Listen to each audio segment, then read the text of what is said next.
Hi friends, welcome to my YouTube channel mystic occult by Nitika. आज से हम कोशिश करेंगे अपनी कुंडली खुद से देखना सीखने की। अब उसके लिए हमें क्या क्या चाहिए। आज की इस वीडियो का जो टॉपिक है वो है व्हाट इज़ लग्न। अब लग्न हम क्यों सीख रहे हैं, क्योंकि आने वाली मेरी जितनी भी वीडियोस हैं उसमें आएगा कि आप भाई मेष लगन के लोग कैसे होते हैं, टॉरस लगन के कैसे होते हैं, सिंह लगन के कैसे होते हैं। तो उससे पहले आपको पता होना चाहिए कि आप कौन से लग्न के हो, और वो देखना आज हम सीखेंगे। लग्न किस में होता है? कुंडली में होता है। तो कुंडली क्या होती है वो कैसे पता चलेगा? वो पता चलेगा ज्योतिष, एस्ट्रोलॉजी। तो हम आज के इस वीडियो की शुरुआत करते हैं एस्ट्रोलॉजी से कि एस्ट्रोलॉजी क्या है। 17th सेंचुरी तक क्या माना जाता था कि एस्ट्रोलॉजी और एस्ट्रोनॉमी ये दोनों एक ही हैं, दोनों एक ही डिसिप्लिन माने जाते थे, जो कि आज हम अलग अलग स्टडी करते हैं। एस्ट्रोनॉमी क्या है? The study of motion of planets. Planets का जो मोशन होता है उसकी जो स्टडी होती है उसको हम एस्ट्रोनॉमी बोलते हैं। वही एस्ट्रोलॉजी क्या है? प्लैनेट का इफेक्ट अर्थ पर क्या आता है, जो उसकी स्टडी होती है उसको हम एस्ट्रोलॉजी बोलते हैं। जो 1700 सेंचुरी तक दोनों को एक ही माना जाता था। ये दो अलग अलग फील्ड है, एस्ट्रोनॉमी एंड एस्ट्रोलॉजी। हमारे यूनिवर्स के दो मॉडल्स होते हैं, एक है हेलियोसेंट्रिक, एक है जियोसेंट्रिक।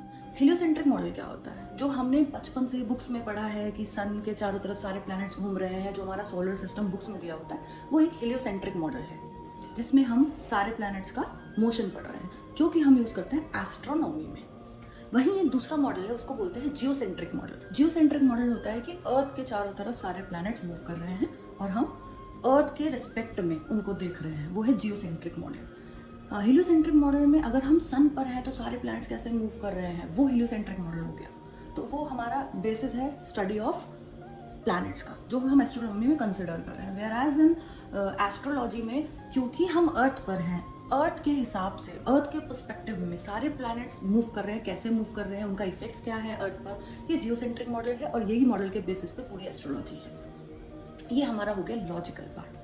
अब हम बात करते हैं हमारे हिंदू धर्म में, हमारे वेदास में, हमारे वेद में क्या लिखा हुआ है। एस्ट्रोलॉजी कहाँ से आया, किसने लिखा, किसने बताया। फादर ऑफ एस्ट्रोलॉजी हम किसे बोलते हैं? फादर ऑफ एस्ट्रोलॉजी है महर्षि पराशर जी। उन्हीं की बुक है जो हमारे लिए बाइबल है, जो हमारे लिए ग्रंथ है, जो एस्ट्रोलॉजी के लिए सब कुछ है। मीन्स वही बेसिस है एस्ट्रोलॉजी का, जिसको हम वैदिक एस्ट्रोलॉजी भी बोलते हैं या पराशरी एस्ट्रोलॉजी भी बोलते हैं, क्योंकि लिखी है महर्षि पराशर जी ने। महर्षि पराशर जी कौन है? वेद व्यास जी के पापा। वेद व्यास जी कौन है? जिन्होंने महाभारत लिखी थी, ये तो आपको पता ही है। तो उनके पापा ने जो बुक लिखी है बृहद पराशरी होरा शास्त्र, इसकी 2 वॉल्यूम है, आप भी पढ़ सकते हैं। ये एक गुरु और शिष्य की कन्वर्सेशन है इस बुक में। इसी बुक में सबसे पहले ज्योतिष का ज्ञान आया था कि रूल्स क्या हैं ज्योतिष के, कैसे प्रिडिक्शन करते हैं। और इसी बुक के बाद बहुत सारे एस्ट्रोलॉजर ने, बहुत लोगों ने पढ़ी और रिसर्च करी, उसके बाद और रूल्स बने। तो अब जो हम ज्योतिष पढ़ रहे हैं वो उसका ही बहुत रूल्स और रिसर्च के बाद जो ज्योतिष है वो एस्ट्रोलॉजी अब हम पढ़ रहे हैं। ये हमारा एस्ट्रोलॉजी का बेसिक है। लॉजिकल पार्ट भी मैंने आपको बताया, और ये हमारा इंडियन मतलब हिंदू धर्म में जो है वो भी मैंने आपको दोनों चीज़ें बताई।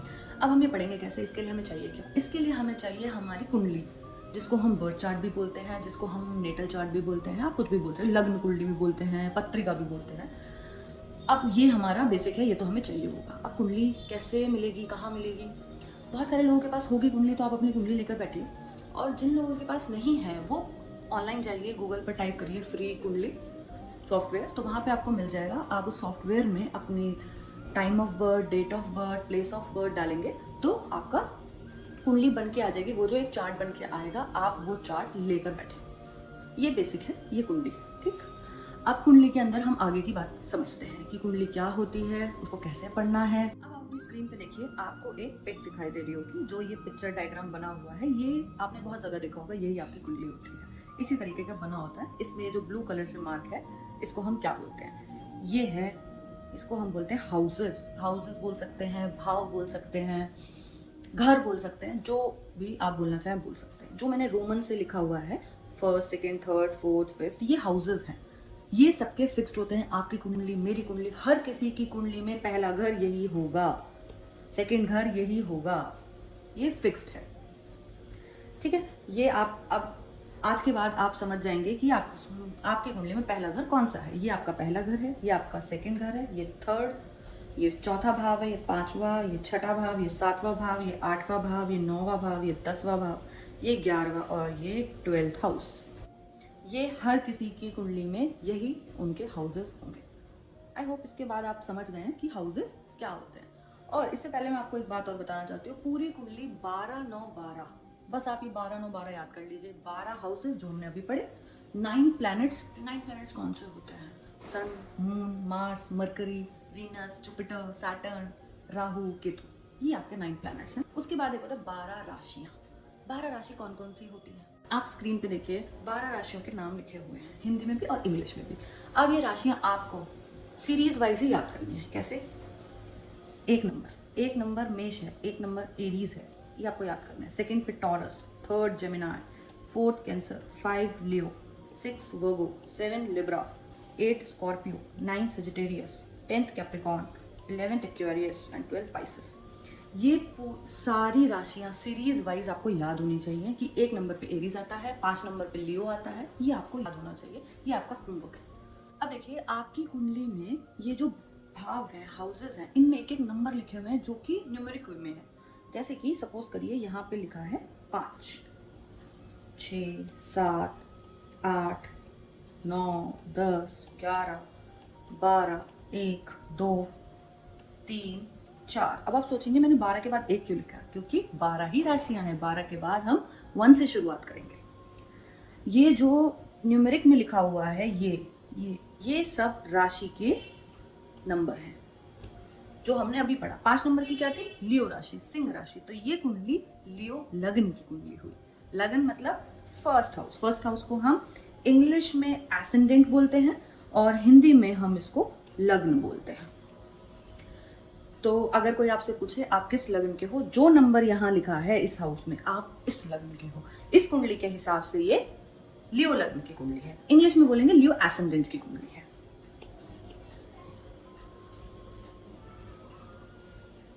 वहीं अगर किसी कुंडली में यहाँ पे 2 से शुरुआत हो रही है तो ये टॉरस, वृषभ लगन की कुंडली हुई।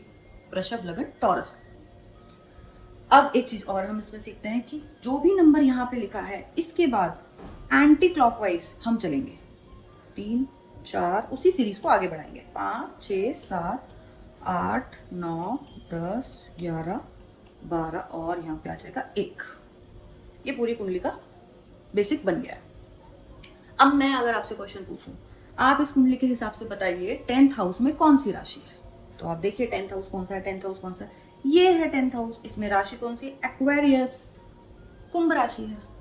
अगर आपने इतना सब समझ गए और सीख गए तो आप सोचिए 25% आप कुंडली देखना सीख गए हैं।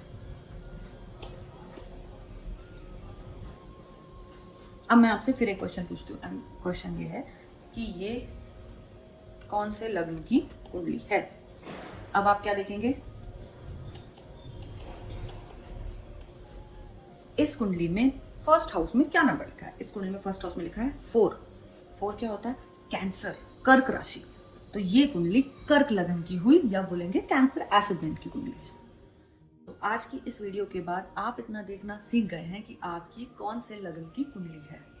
प्लीज कमेंट करके बताइए कि आपकी कौन से लगन की कुंडली है, ताकि मेरी आने वाली वीडियोस में आप समझ पाएंगे मेरी प्रेडिक्शन के हिसाब से कि कैंसर लग्न वाले या लियो लग्न वाले या जितने भी 12 एसेंडेंट है वो कैसे होते हैं, क्या होता है उनकी लाइफ में, कैसे करियर उनको चूज करने चाहिए, कैसी मैरिड लाइफ होती है, ये सब कुछ। जिन लोगों ने मेरा ये चैनल सब्सक्राइब नहीं किया है, प्लीज़ सब्सक्राइब माई चैनल। इससे रिलेटेड बहुत सारी ऐसी वीडियोस हम डालेंगे, बहुत अपडेट्स मिलेंगे, बहुत सारी प्रेडिक्शन है। लाल किताब के हिसाब से क्या प्रेडिक्शन होती है, वैदिक एस्ट्रोलॉजी का प्रेडिक्शन होती है, वेस्टर्न में हम केपी एस्ट्रोलॉजी कैसे करते हैं, सब कुछ आप इस चैनल पे ज़रूर सीखेंगे।